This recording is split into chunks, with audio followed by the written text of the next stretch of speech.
തിരുവനന്തപുരത്ത് LDFന്റെ പ്രതിഷേധ മാർച്ച് ആരംഭിച്ചിരിക്കുന്നു. തത്സമയം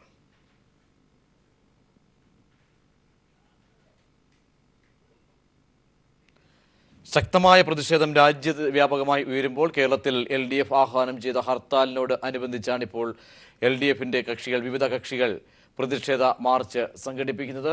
പ്രതിഷേധം മാർച്ച് വിവിധ സംഘടനകൾ, പോഷക സംഘടനകൾ, വിവിധ LDFലെ കക്ഷികൾ, പോഷക സംഘടനകളൊക്കെ മാർച്ചിനൊപ്പം അണിചേർന്നിട്ടുണ്ട്. ആ മാർച്ചാണിപ്പോൾ കടന്ന് വരുന്നത്. മന്ത്രിമാർ, ഒപ്പം വിവിധ രാഷ്ട്രീയ നേതാക്കന്മാർ ഒക്കെ ഈ പ്രതിഷേധ മാർച്ചിൽ പങ്കുചേരുന്നു. ഇപ്പോൾ സുനിൽ അരിമാനൂർ ചേരുന്നു വിശദാംശങ്ങളുമായി. സുനിൽ, ഏതൊക്കെ കക്ഷികളാണ് മാർച്ചിൽ പങ്കുചേരുന്നത്? എങ്ങോട്ടാണ് മാർച്ച് പോയിക്കൊണ്ടിരിക്കുന്നത്? പ്രതീക്ഷ രക്തസാക്ഷി മണ്ഡപത്തിന് മുമ്പിൽ നിന്നാണ് LDFന്റെ പ്രതിഷേധ മാർച്ച് ആരംഭിച്ചിരിക്കുന്നത്. ഈ മാർച്ച് ഇപ്പോൾ നമുക്ക് ദൃശ്യങ്ങളിൽ കാണാം. ഇപ്പോൾ GPയുടെ മുന്നിലേക്ക് മാർച്ച് എത്തിച്ചേരും. CPMന്റെ സംസ്ഥാന സെക്രട്ടറി അടക്കമുള്ളവർ ഈ മാർച്ചിൽ പങ്കെടുക്കുന്നുണ്ട്. അതുപോലെ തന്നെ മന്ത്രി തോമസ് ഐസക്കും ഈ മാർച്ചിൽ പങ്കെടുക്കുന്നു. CPMന്റെ പ്രമുഖരായിട്ടുള്ള നേതാക്കൾ മാർച്ചിന് മുൻനിരയിൽ തന്നെ ഉണ്ട്. അതുപോലെ തന്നെ LDFലെ മറ്റു ഘടകകക്ഷികളെല്ലാം തന്നെ ഈ മാർച്ചിൽ പങ്കെടുക്കുകയാണ്. ഈ മാർച്ച് അല്പസമയത്തിനകം തന്നെ നടന്ന് നീങ്ങി ഈ GPയുടെ മുന്നിലേക്ക് എത്തിച്ചേരുമ്പോഴാണ് ഈ ഒരു പ്രതിഷേധ സമരത്തിന്റെ ഉദ്ഘാടനം നടക്കുക. ഈ സംസ്ഥാന സെക്രട്ടറി കോടിയേരി ബാലകൃഷ്ണൻ ആയിരിക്കും ഈ ഉദ്ഘാടനം നിർവഹിക്കുക എന്നുള്ളതാണ് നമുക്കിപ്പോൾ അറിയാൻ സാധിക്കുന്നത്. ഈ കറൻസി പിൻവലിച്ചതുമായി ബന്ധപ്പെട്ട് ജനങ്ങളുടെ ജീവിതം തന്നെ ദുരിതത്തിലായിരിക്കുന്ന ഒരു സാഹചര്യം. ഈ പശ്ചാത്തലത്തിലാണ് LDF ഇത്തരത്തിലൊരു ഹർത്താലിന് ആഹ്വാനം ചെയ്തത്. അത്തരത്തിൽ ഹർത്താൽ ഇപ്പോൾ മണിക്കൂറുകൾ പിന്നിട്ട് ഇപ്പോൾ മുന്നോട്ട് പോകുന്നത്. വൈകുന്നേരം 6 മണി വരെയാണ് ഹർത്താൽ നടക്കുക. ശക്തമായിട്ടുള്ള പ്രതിഷേധം തന്നെയാണ് സംസ്ഥാനത്ത് ഉടനീളം ഉണ്ടായിട്ടുള്ളത്. ഈ ഒരു കേന്ദ്ര സർക്കാരിന്റെ ജനദ്രോഹ നടപടിയിൽ പ്രതിഷേധിച്ച് സഹകരണ മേഖലയെ തകർക്കുന്ന നടപടി, അതുപോലെ തന്നെ ഒരു സംസ്ഥാന ജനാധിപത്യ സർക്കാരിന്റെ ആവശ്യം പോലും അംഗീകരിക്കാൻ തയ്യാറാകാത്ത പ്രധാനമന്ത്രിയുടെ നിലപാട്, ഇതിലൊക്കെ ശക്തമായിട്ടുള്ള ഒരു പ്രതിഷേധം തന്നെയാണ് സംസ്ഥാനത്തിന്റെ ഭാഗത്തു നിന്നുണ്ടാകുന്നത്. ആ പ്രതിഷേധം തന്നെയാണ് ഇന്നിപ്പോൾ ഈ ഒരു ഹർത്താൽ എന്നുള്ള രൂപത്തിൽ പ്രതിഷേധം അലയടിച്ചുകൊണ്ട് വന്നിരിക്കുന്നത്. എല്ലാ മേഖലയിലും പ്രതിസന്ധി സൃഷ്ടിക്കുന്ന തരത്തിലേക്കാണ് കേന്ദ്ര സർക്കാരിന്റെ തീരുമാനം പോയത് എന്നുള്ളത് തന്നെയാണ് പൊതുവെയുള്ള ഒരു വിലയിരുത്തൽ. സംസ്ഥാനത്തിന്റെ വിലയിരുത്തൽ അത്തരത്തിൽ തന്നെയാണ്. ഈ ഒരു പ്രതിഷേധ മാർച്ചിൽ LDFന്റെ ഘടകകക്ഷികളുടെ അംഗങ്ങളും അതുപോലെ തന്നെ അനുഭാവം പ്രകടിപ്പിച്ചുള്ള സാധാരണക്കാരായിട്ടുള്ള ആളുകളും ഇതിനകത്തുണ്ട്. സാധാരണ ജനങ്ങളും ഇതിനകത്ത് ആഭിമുഖ്യം പ്രഖ്യാപിച്ച് തന്നെ ഇതിനകത്ത് എത്തിച്ചേർന്നിട്ടുണ്ട്. GPയുടെ മുമ്പിൽ ഈ മാർച്ച് തടയുന്നതിന് വേണ്ടി പോലീസ് നേരത്തെ തന്നെ നിലയുറപ്പിച്ചിട്ടുണ്ട്. ബാങ്കുകളുടെ പ്രവർത്തനത്തെ ഇന്നത്തെ ഹർത്താൽ ബാധിച്ചിട്ടില്ല. കാരണം ബാങ്കുകളുടെ പ്രവർത്തനം നടക്കുന്നു എന്നുള്ള തരത്തിൽ തന്നെയാണ് നേരത്തെ തന്നെ ഹർത്താൽ പ്രഖ്യാപിച്ച് വന്നിട്ടുള്ളത് എന്നുള്ളതാണ് നമുക്ക് മനസ്സിലാക്കാൻ സാധിക്കുന്നത്. അല്പസമയത്തിനകം തന്നെ ഇതിന്റെ ഔപചാരികമായിട്ടുള്ള ഈ ഒരു പ്രതിഷേധത്തിന്റെ ഔപചാരികമായിട്ടുള്ള ഉദ്ഘാടനം നടക്കുകയും ചെയ്യും. ഏതൊക്കെ നേതാക്കന്മാരാണ് ഇപ്പോൾ പതിൽ മാർച്ചിന് നേതൃത്വം നൽകുന്നത്? ശക്തമായ പ്രതിഷേധം തന്നെ വിഷയത്തിൽ ഉയരുന്നുണ്ടോ? പക്ഷേ ഇപ്പോൾ മുൻനിരയിൽ നമ്മൾ ദൃശ്യങ്ങളിൽ കണ്ടതുപോലെ തന്നെ CPMന്റെ സംസ്ഥാന സെക്രട്ടറി കോടിയേരി ബാലകൃഷ്ണൻ അടക്കമുള്ള നേതാക്കൾ, മന്ത്രി ഡോക്ടർ തോമസ് ഐസക്, അതുപോലെ തന്നെ പാർട്ടി സംസ്ഥാന കമ്മിറ്റി അംഗങ്ങൾ, അതുപോലെ തന്നെ LDFിലേക്കുള്ള വിവിധ ഘടകകക്ഷി പ്രതിനിധികൾ, അവരുടെ നേതാക്കൾ, ഓരോ കക്ഷികളുടെയും ഭാരവാഹികൾ അടക്കം നിരവധി പേരാണ് ഈ ഒരു പ്രതിഷേധ മാർച്ചിനകത്ത് പങ്കെടുക്കുന്നത് എന്നുള്ളതാണ് നമുക്ക് മനസ്സിലാക്കാൻ സാധിക്കുന്നത്. അതുപോലെ തന്നെ അല്പസമയത്തിനും തന്നെ ഇതിന്റെ ഉദ്ഘാടനം നടക്കും. ഉദ്ഘാടനം കോടിയേരി ബാലകൃഷ്ണനാണ് നിർവഹിക്കുമെന്നാണ് ഇപ്പോൾ പറയുന്നത്. അതുപോലെ തന്നെ ഇതിനകത്ത് വിവിധ സർവീസ്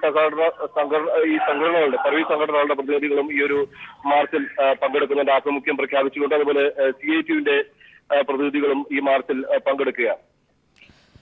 തിരുവനന്തപുരം മേഖലയിൽ ഹർത്താലിനോടുള്ള പ്രതികരണം എങ്ങനെയാണ്? കാരണം ഈ മാർച്ച് കടന്നു പോകുന്നിടത്തൊക്കെ തന്നെ വാഹനങ്ങളൊക്കെ, ഒരു വാഹനങ്ങളും പോകുന്നില്ല. മാത്രമല്ല, എങ്ങനെ പ്രതികരിക്കുന്നു തലസ്ഥാന മേഖല ഹർത്താലിനോട്? പ്രതീക്ഷ രാവിലെ 6 മണിക്ക് ഹർത്താൽ ആരംഭിച്ചപ്പോൾ ആദ്യ മണിക്കൂറുകൾ പിന്നിട്ടിരിക്കുകയാണ്.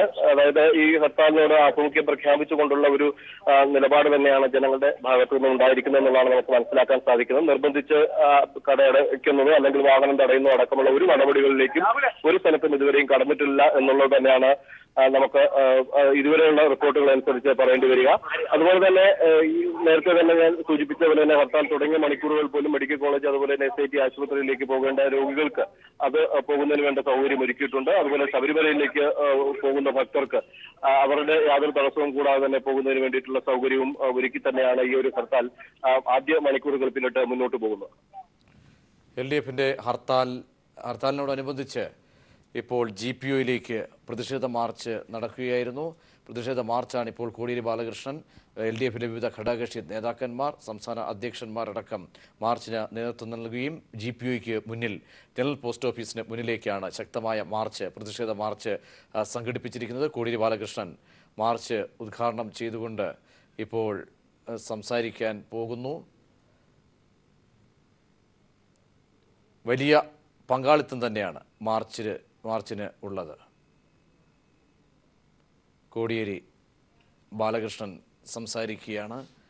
പ്രതിഷേധ മാർച്ച് ഉദ്ഘാടനം ചെയ്തുകൊണ്ട് LDFിലെ വിവിധ ഘടകകക്ഷികളുടെ പ്രതിനിധികൾ മാർച്ചിന് നേതൃത്വം നൽകുന്നു. ഘടകകക്ഷി നേതാക്കന്മാർ CPI, CPIM, മറ്റ് NCP ഉൾപ്പെടെയുള്ള ഒരു നടപടി സ്വീകരിച്ചത് കോടിയേരി സംസാരിക്കുന്നു. അതിനെ തുടർന്ന് ഡിസംബർ 8 രാത്രി 12 മണി മുതൽ നമ്മുടെ രാജ്യത്ത് അക്ഷരാർത്ഥത്തിൽ ഒരു സാമ്പത്തിക അടിയന്തരാവസ്ഥയാണ് സംജാതമായിരിക്കുന്നത്. അതുവരെ രാജ്യത്ത് വിഹരിച്ചിരുന്ന നോട്ടുകളിൽ 85% നോട്ടുകളാണ് ഒറ്റ ദിവസം രാത്രി കൊണ്ട് മൂല്യമില്ലാത്ത നോട്ടുകളായിട്ട് മാറിയത്. അതിൻ്റെ ഫലമായി പകരം സംവിധാനം ഏർപ്പാട് ചെയ്തതിൻ്റെ ഫലമായുള്ള ദുരന്തമാണ് ഇന്ന് രാജ്യം നേരിട്ടുകൊണ്ടിരിക്കുന്നത്. നരേന്ദ്രമോദി സർക്കാർ ഇന്ത്യയിലെ ജനങ്ങൾക്കെതിരായ ഒരു മിന്നൽ ആക്രമണമാണ് നവംബർ 8 രാത്രി നടത്തിയതെന്നുള്ളതാണ് വസ്തുത.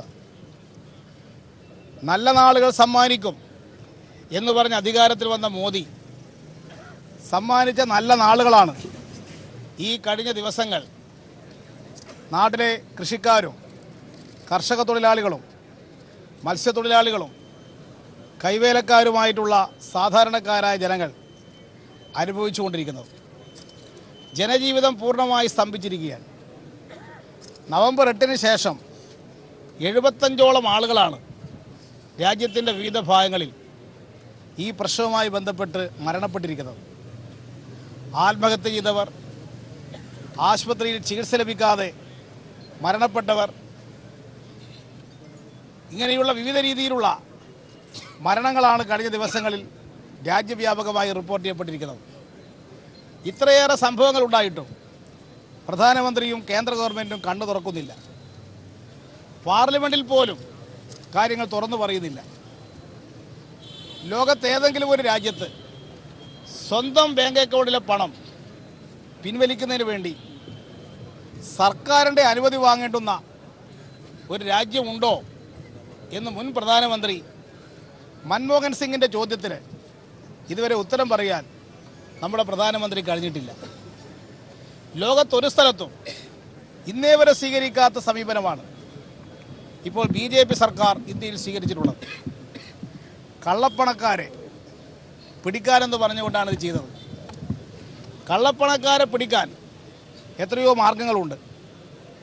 ആ മാർഗങ്ങളൊന്നും അവലംബിക്കാതെ തൻ്റെ ഭരണപരാജയം അത് മറച്ചു പിടിക്കാൻ വേണ്ടിയിട്ടാണ് മോദി ഈ ഗിമ്മിക്ക് കാണിച്ചിട്ടുള്ളത്. വിദേശ രാജ്യത്തുള്ള കള്ളപ്പണം മുഴുവൻ പിടിച്ചെടുത്ത് ഇവിടെ ഓരോരുത്തരുടെയും ബാങ്ക് അക്കൗണ്ടിൽ 15 ലക്ഷം ഉറുപ്പിക വീതം നിക്ഷേപിക്കുമെന്നായിരുന്നു ഇലക്ഷൻ കാലത്തെ വാഗ്ദാനം.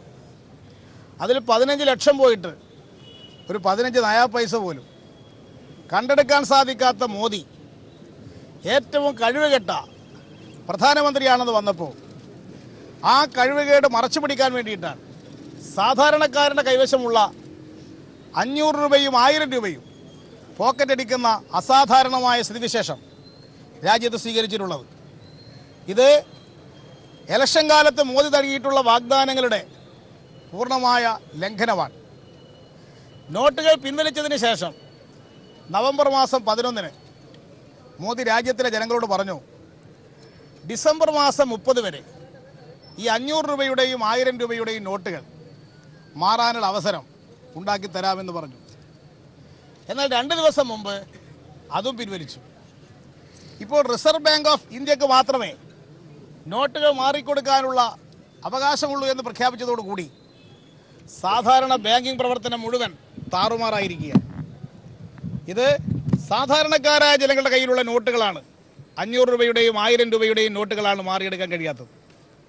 കള്ളപ്പണക്കാരുടെ കയ്യിലുള്ള നോട്ടുകൾ അത് മാറ്റിയെടുക്കാനുള്ള നിരവധി വിദ്യകൾ അവർക്കറിയാം. ഒരു കള്ളപ്പണ മാഫിയ ഈ നോട്ടുകൾ മാറ്റിയെടുക്കാൻ പ്രവർത്തിക്കുന്നു എന്ന് ടെലിവിഷൻ ചാനലുകൾ ഇപ്പോൾ റിപ്പോർട്ട് ചെയ്തുകൊണ്ടിരിക്കുകയാണ്. കമ്മീഷൻ കൊടുത്താൽ കോടിക്കണക്കിന് ഉറുപ്പികയുടെ നോട്ടുകൾ മാറ്റിയെടുക്കുന്ന സംവിധാനങ്ങൾ ഇവിടെ നടക്കുന്നു എന്ന് നരേന്ദ്രമോദിയുടെ മുമ്പിൽ റിപ്പോർട്ട് ചെയ്യപ്പെടുമ്പോൾ അങ്ങനെയുള്ള ഒരാളെപ്പോലും പിടികൂടാൻ ഈ ദിവസം വരെയായിട്ട് മോദിക്ക് സാധിച്ചോ? സഹകരണ ബാങ്കിൽ എവിടെയെങ്കിലും കള്ളപ്പണം ഉണ്ടെങ്കിൽ അതിലുള്ള 2, 3, 5 ആളുടെ പണം കള്ളപ്പണമാണെങ്കിൽ ആ കള്ളപ്പണം പിടിച്ചെടുത്താൽ പോരെ? കേരളത്തിലെ സഹകരണ ബാങ്കുകളിൽ 1.7 ലക്ഷം കോടി രൂപയുടെ നിക്ഷേപമുണ്ട്. കോടിക്കണക്കിന് അക്കൗണ്ടുകളിലാണ് ഈ നിക്ഷേപമുള്ളത്. ആ നിക്ഷേപങ്ങൾ മുഴുവൻ മരവിപ്പിക്കേണ്ട കാരണം എന്താണ്? ഇതാണ് ജനജീവിതം ദുസ്സഹമാക്കാനിടയായത്. ഈ ഡിസംബർ മാസം 1 മുതൽ സ്ഥിതി കൂടുതൽ രൂക്ഷമാകാൻ പോവുകയാണ്. പെൻഷൻകാരുടെ പെൻഷൻ 1-ാം തീയതി മുതൽ 24,000 ഉറുപ്പിക മാത്രമേ കിട്ടുള്ളൂ. ശമ്പളക്കാരുടെ ശമ്പളം 1-ാം തീയതി മുതൽ 24,000 ഉറുപ്പിക മാത്രമേ കിട്ടുള്ളൂ. ഇതിൻ്റെ ഫലമായി എല്ലാ കുടുംബ ബഡ്ജറ്റുകളും താളം തെറ്റും. ഇവിടെ ജനജീവിതം സ്തംഭിക്കുന്നൊരവസ്ഥാവിശേഷമാണ് ഡിസംബർ 1-ന് ശേഷം ഇടത്തരം ജനവിഭാഗങ്ങൾ കൂടി അനുഭവിക്കാൻ പോകുന്നത്. ഇങ്ങനെ ഇന്ത്യ രാജ്യം ഇതുവരെ കണ്ടിട്ടില്ലാത്ത ഒരവസ്ഥാവിശേഷത്തിന് വേണ്ടി നാം ഇപ്പോൾ സാക്ഷ്യം വഹിച്ചുകൊണ്ടിരിക്കുകയാണ്. നോട്ടുകൾ നിരോധിക്കുന്നത് ഇന്ത്യയിൽ ആദ്യമായിട്ടല്ലല്ലോ. 1978 മൊറാർജി ദേശായി പ്രധാനമന്ത്രിയായിരുന്ന കാലത്ത് കൂടുതൽ മൂല്യമുള്ള നോട്ടുകൾ അന്ന് പിൻവലിച്ചിരുന്നു. അന്ന് 10,000 രൂപയുടെയും 5,000 രൂപയുടെയും ഒക്കെ നോട്ടുകൾ ഉണ്ടായിരുന്നു. അതെല്ലാം പിൻവലിച്ചപ്പോൾ പിറ്റേ ദിവസം മുതൽ ബദൽ സംവിധാനം ഉണ്ടാക്കി. രാജ്യത്തൊരു പ്രയാസവും ഉണ്ടായില്ല. ഓർഡിനൻസ് പുറപ്പെടുവിച്ചുകൊണ്ടാണ് അന്ന് മൊറാർജി ദേശായി അത് ചെയ്തത്. എന്നാൽ ഇന്ന് പാർലമെൻറ്റിൽ പോലും കാര്യങ്ങൾ പറയാതെ നിയമപരമായിട്ടുള്ള കാര്യങ്ങൾ പൂർത്തീകരിക്കാതെയാണ് ഇപ്പോൾ ചെയ്തിരിക്കുന്നത്. അതുകൊണ്ടാണ് സുപ്രീം കോടതി പറഞ്ഞു, ഇതിൽ ഭരണഘടനാ ലംഘനം ഉണ്ടോ എന്ന് നിങ്ങൾ പരിശോധിക്കും എന്ന് സുപ്രീം കോടതിക്ക് കഴിഞ്ഞ ദിവസം പറയേണ്ടി വന്നു. രാജ്യത്തുള്ള പ്രയാസങ്ങളൊന്നും കേന്ദ്ര ഗവൺമെൻറ് കാണുന്നില്ലേ എന്ന് ഗവൺമെൻറ്റിനോട് സുപ്രീം കോടതി ചോദിക്കുന്ന അവസ്ഥാവിശേഷം ഉണ്ടായിരിക്കുകയാണ്. ഈ സാഹചര്യത്തിൽ കേരളത്തിലെ ഇന്ത്യയിലെ ജനങ്ങളെ രക്ഷിക്കാൻ വേണ്ടിയാണ് രാഷ്ട്രീയ പ്രസ്ഥാനങ്ങൾ ഈ പ്രതിഷേധ പരിപാടിക്ക് വേണ്ടി ഇന്ന് ദേശവ്യാപകമായി ആഹ്വാനം ചെയ്തിട്ടുള്ളത്. കേരളത്തിൽ മറ്റൊരു സ്ഥിതിവിശേഷം കൂടിയുണ്ട്. ഇവിടെ ഏറ്റവും ശക്തമായ സഹകരണ മേഖലയുള്ള സംസ്ഥാനമാണ്. ഈ സഹകരണ മേഖലയിലുള്ള നിക്ഷേപങ്ങളൊന്നും പിൻവലിക്കാൻ വേണ്ടി അനുവദിക്കുന്നില്ല. പാവങ്ങളിൽ പാവപ്പെട്ടവൻ്റെ പണമാണ് സഹകരണ മേഖലയിൽ നിക്ഷേപിക്കപ്പെട്ടിട്ടുള്ളത്. ആ പണം പിൻവലിക്കാനുള്ള അവകാശം നിഷേധിക്കപ്പെട്ടതോടുകൂടി കേരളത്തിലെ സഹകരണ മേഖല പൂർണ്ണമായി സ്തംഭിച്ചിരിക്കുകയാണ്. ഈ സാഹചര്യത്തിലാണ് മുഖ്യമന്ത്രിയും മന്ത്രിമാരും റിസർവ് ബാങ്കിൻ്റെ മുമ്പിൽ ഒരു ദിവസം കുത്തിയിരിപ്പ് സമരം നടത്തി. കേരള നിയമസഭ പ്രമേയം പാസാക്കി. ഇത് മാറ്റണം, കേരളത്തെ സഹായിക്കണം. സർവകക്ഷി യോഗം ആവശ്യപ്പെട്ടു. സർവകക്ഷിയുടെ ഒരു പ്രതിനിധി സംഘം മുഖ്യമന്ത്രിയും പ്രതിപക്ഷ നേതാവ് ഉൾപ്പെടെ ഡൽഹിയിൽ പോകാൻ തീരുമാനിച്ചു. ആ സർവകക്ഷി പ്രതിനിധി സംഘത്തിന്, മുഖ്യമന്ത്രിക്കും പ്രതിപക്ഷ നേതാവും ഉൾപ്പെടെയുള്ള സർവകക്ഷി സംഘത്തിന് അനുമതി നിഷേധിക്കുകയാണ് പ്രധാനമന്ത്രി ചെയ്തത്. ഇത് കേരളത്തോടുള്ള ഒരു അവഹേളനമാണ്. 3.5 കോടി ജനങ്ങളെ അപമാനിക്കുകയാണ് നരേന്ദ്രമോദി ചെയ്തത്. കേരളത്തിലെ മുഖ്യമന്ത്രിയെ കാണാൻ അവസരമില്ലെന്ന് പറഞ്ഞ പ്രധാനമന്ത്രി പിറ്റേ ദിവസം ഉത്തർപ്രദേശ് മുഖ്യമന്ത്രിക്ക് കാണാൻ അനുമതി കൊടുത്തു. ഇങ്ങനെ കേരളത്തോട് ഒരു വൈര്യനിര്യാതന സമീപനമാണ് കേന്ദ്ര ഗവൺമെൻറ് സ്വീകരിക്കുന്നത്. ഈ നോട്ട് പിൻവലിച്ച ഈ സന്ദർഭം ഉപയോഗിച്ചുകൊണ്ട് കേരളത്തെ സഹകരണ മേഖലയാകെ സ്തംഭിപ്പിച്ച് സഹകരണ മേഖലയിലുള്ള നിക്ഷേപം സ്വകാര്യ ബാങ്കുകളിലേക്ക്, കോർപ്പറേറ്റ് ബാങ്കുകളിലേക്ക് ഊറ്റിയെടുക്കാൻ BJP സ്വകാര്യ ബാങ്കുകൾക്ക് ഒത്താശ ചെയ്ത് കൊടുക്കുകയാണ്. ബി ജെ പി കേരളത്തിൽ പ്രവർത്തിക്കുന്നത് സ്വകാര്യ ബാങ്കുകളുടെ ഏജന്റുമാരായിട്ടാണ് കേരളത്തിലെ ബി ജെ പി നേതൃത്വം പ്രവർത്തിക്കുന്നത്. ഇതിൻ്റെ ഫലമായിട്ടാണ് പ്രധാനമന്ത്രിയോട് മുഖ്യമന്ത്രിയെപ്പോലും കാണേണ്ടതില്ല എന്ന് നിർദ്ദേശിക്കുകയാണ്. RSS നിർദ്ദേശിക്കുന്നു കേരള മുഖ്യമന്ത്രിയെ കാണാൻ പാടില്ല എന്ന്. അതനുസരിക്കുന്ന പ്രധാനമന്ത്രിയാണ് ഇന്ത്യ രാജ്യം ഭരിക്കുന്ന ഇന്നത്തെ പ്രധാനമന്ത്രി നരേന്ദ്രമോദി. ഇതിൽ പ്രതിഷേധിച്ചുകൊണ്ടാണ് നമുക്കൊന്നിച്ച് ഇന്നൊരു പ്രക്ഷോഭണം നടത്താം എന്ന് സർവകക്ഷി യോഗത്തിൽ അഭിപ്രായം ഉയർന്നു വന്നത്. അതിൻ്റെ ഭാഗമായിട്ടാണ് സർവകക്ഷി സംഘം ഡൽഹിയിൽ പോകാൻ തീരുമാനിച്ചത്. യോജിച്ച പ്രക്ഷോഭണം ഡൽഹിയിൽ പോയതിന് ശേഷം തീരുമാനിക്കാം എന്ന് പറഞ്ഞ UDF അതിനുശേഷം വാക്കുമാറ്റി. ഇപ്പോൾ യഥാർത്ഥത്തിൽ സർവകക്ഷി സംഘത്തെ കാണാൻ പോലും കൂട്ടാക്കാത്ത പ്രധാനമന്ത്രിയുടെ നിലപാടിൽ പ്രതിഷേധിച്ചുകൊണ്ട് ഈ കേരളം ഒറ്റക്കെട്ടായി ഇന്ന് ഈ ഹർത്താൽ നടത്തേണ്ടതായിരുന്നു. കേരളത്തിലൊരു കോൺഗ്രസ്സുകാരനാണ് മുഖ്യമന്ത്രിയെങ്കിൽ കോൺഗ്രസ്സുകാരനായ മുഖ്യമന്ത്രിക്കും പ്രതിപക്ഷ നേതാവ് ഉൾപ്പെട്ട സംഘത്തിന് പ്രധാനമന്ത്രിയെ കാണാൻ അനുമതി നിഷേധിച്ചിരുന്നുവെങ്കിൽ ആദ്യമായി കേരളത്തിൽ ഹർത്താലിന് ആഹ്വാനം ചെയ്യുക ഇടതുപക്ഷ ജനാധിപത്യ മുന്നണിയായിരുന്നു. ഞങ്ങൾ കേരളത്തോട് കൂറുള്ള ഒരു മുന്നണിയാണ് ഇടതുപക്ഷ ജനാധിപത്യ മുന്നണി. എന്നാൽ UDF സ്വീകരിച്ച സമീപനം ഞങ്ങളൊരു യോജിച്ച സമരത്തിനില്ലെന്നാണ്. ഇതുവഴി BJPയുടെ ഒരു B ടീമായിട്ടാണ് കേരളത്തിലെ കോൺഗ്രസ് പ്രവർത്തിക്കുന്നത്. VM സുധീരനുള്ള അന്ധമായ മാർക്സിസ്റ്റ് വിരോധം അദ്ദേഹത്തെ ഒരു BJPയുടെ അനുകൂലിയാക്കി മാറ്റുന്ന സ്ഥിതിവിശേഷമാണ് ഇന്ന് കേരളത്തിൽ വന്നിരുന്നിട്ടുള്ളത്. ഹർത്താൽ ജനങ്ങൾക്ക് പ്രയാസമുണ്ടാകും, ബാങ്കുകളിലുള്ള ഇടപാട് നടക്കില്ല എന്ന് പറഞ്ഞപ്പോൾ LDF ബാങ്കുകളെ ഹർത്താലിൽ നിന്ന് ഒഴിവാക്കി. വിദേശത്തുള്ള ടൂറിസ്റ്റുകൾ ഇവിടെ വരുമ്പോൾ അവർക്ക് ഇന്ന് പ്രയാസമുണ്ടാകും എന്ന് പറഞ്ഞപ്പോൾ വിദേശ ടൂറിസ്റ്റുകളുടെ വാഹനങ്ങൾ ഒഴിവാക്കി കൊടുത്തു. ടൂറിസ്റ്റ് സെൻ്ററുകൾ ഇന്നത്തെ ഹർത്താലിൽ നിന്ന് ഒഴിവാക്കി കൊടുത്തു. ശബരിമല സീസണാണ് എന്നറിഞ്ഞപ്പോൾ ശബരിമല തീർത്ഥാടകരെ മുഴുവൻ ഇന്നത്തെ ഹർത്താലിൽ നിന്ന് ഒഴിവാക്കി കൊടുത്തു. അങ്ങനെ മുൻകാലങ്ങളിൽ നിന്ന് വ്യത്യസ്തമായി പരമാവധി ജനങ്ങൾക്ക് പ്രയാസമില്ലാത്ത വിധത്തിൽ ഹർത്താൽ പ്രഖ്യാപിച്ചിട്ടു. ഈ ഹർത്താലുമായി സഹകരിക്കാതെ മാറി നിൽക്കുന്ന VM സുധീരൻ ഇവിടെ BJPയുടെ കയ്യിൽ കളിക്കുകയാണ് ചെയ്യുന്നത്. ഉമ്മൻചാണ്ടിയോടും ചെന്നിത്തലയോടുമുള്ള VM സുധീരൻ്റെ ഗ്രൂപ്പ് വഴക്കാണ് ഇന്നത്തെ ഹർത്താലിൽ നിന്ന് മാറി നിൽക്കാൻ കോൺഗ്രസ് നേതൃത്വം നിർബന്ധിതമായിട്ടുള്ളത്. അവർ അന്ധമായിട്ടുള്ള ഈ ഇടതുപക്ഷ വിരോധം ഉപേക്ഷിക്കണം. ആ സമീപനം BJPക്ക് അനുകൂലമായ അവസ്ഥയാണ് വരാൻ പോകുന്നത് എന്ന് UDFൻ്റെ അനുയായികൾ ഇനിയെങ്കിലും തിരിച്ചറിയേണ്ടതായിട്ടുണ്ട്. അതുകൊണ്ടാണ് ഇന്ന് കേരളത്തിൽ പലയിടത്തും UDFിലെ പല ഘടകകക്ഷികളും ഈ ഹർത്താലിൽ പങ്കെടുത്തുകൊണ്ടിരിക്കുകയാണ്. ഇടതുപക്ഷവുമായി സജീവമായി സഹകരിച്ചുകൊണ്ട് പ്രാദേശികമായി UDFിലെ വിവിധ ഘടകകക്ഷികൾ സഹകരിക്കുന്ന അവസ്ഥ വന്നിട്ടുണ്ട്. അവരുടെ നേതൃത്വത്തെ തള്ളിപ്പറഞ്ഞുകൊണ്ട് ജനങ്ങൾ ഈ ഹർത്താൽ വിജയിപ്പിക്കാൻ കേരളത്തിൽ സജീവമായി രംഗത്തിറങ്ങി എന്നുള്ളത് ഈ കേരളത്തിലെ ജനങ്ങളുടെ പ്രതിഷേധം അത് കേന്ദ്ര ഗവൺമെൻറ് മനസ്സിലാക്കാൻ തയ്യാറാവണം. BJPയും കോൺഗ്രസും കേരളത്തിൽ ചേട്ടൻ ബാവ അനിയൻ ഭാവ കളിക്കുകയാണ്. രാജശേഖരൻ എന്ന് പറയുന്നു, അതാണിപ്പോൾ കോൺഗ്രസിൻ്റെ കേരളത്തിലെ നിലപാട്. ഈ BJPയുമായി ചേർന്ന് ഒത്തുകളിക്കുന്ന കോൺഗ്രസിൻ്റെ നിലപാടിനെതിരായിട്ടുള്ള ശക്തമായ പ്രതികരണമാണ് കേരളത്തിലെ ജനങ്ങൾ ഇത് പ്രകടിപ്പിച്ചിരിക്കുന്നത്. ഇത് കേന്ദ്ര ഗവൺമെൻറ്റിനുള്ള താക്കീതാണ്. ഇതിൽ നിന്ന് കേന്ദ്ര ഗവൺമെൻറ് നിലപാട് മാറ്റണം. നോട്ടുകൾ 30-ാം തീയതി വരെ മാറ്റിക്കൊടുക്കും, ഡിസംബർ 30 വരെ എന്ന് പ്രധാനമന്ത്രി നടത്തിയ പ്രഖ്യാപനം നടപ്പാക്കണം. അത് നടപ്പാക്കാതെ ജനങ്ങളെ വഞ്ചിച്ച കേന്ദ്ര ഗവൺമെൻറ് നിലപാട് തിരുത്തിക്കാൻ ഈ രാജ്യവ്യാപകമായി ഉയർന്നു വരുന്ന ഈ പ്രക്ഷോഭണത്തിൽ നിന്ന് കേന്ദ്ര ഗവൺമെൻറ് പാഠം ഉൾക്കൊള്ളണം. അതിനുവേണ്ടി കേരളത്തിലെ ശക്തമായ പ്രതിഷേധമാണ് ഇന്ന് നടന്നുകൊണ്ടിരിക്കുന്ന ഈ ഹർത്താൽ. ഈ ഹർത്താലിൽ പങ്കെടുത്തിട്ടുള്ള എല്ലാ ബഹുജനങ്ങളെയും ഇത് വിജയിപ്പിക്കാൻ മുന്നോട്ട് വന്നിട്ടുള്ള എല്ലാ പ്രവർത്തകന്മാരെയും അഭിവാദ്യം ചെയ്തുകൊണ്ട് ഞാൻ എൻ്റെ വാക്കുകൾ നിർത്തുന്നു. അഭിവാദ്യങ്ങൾ. അടുത്തതായി CPIയുടെ നേതാവ് സഖാവ് സത്യൻ മുഖേന.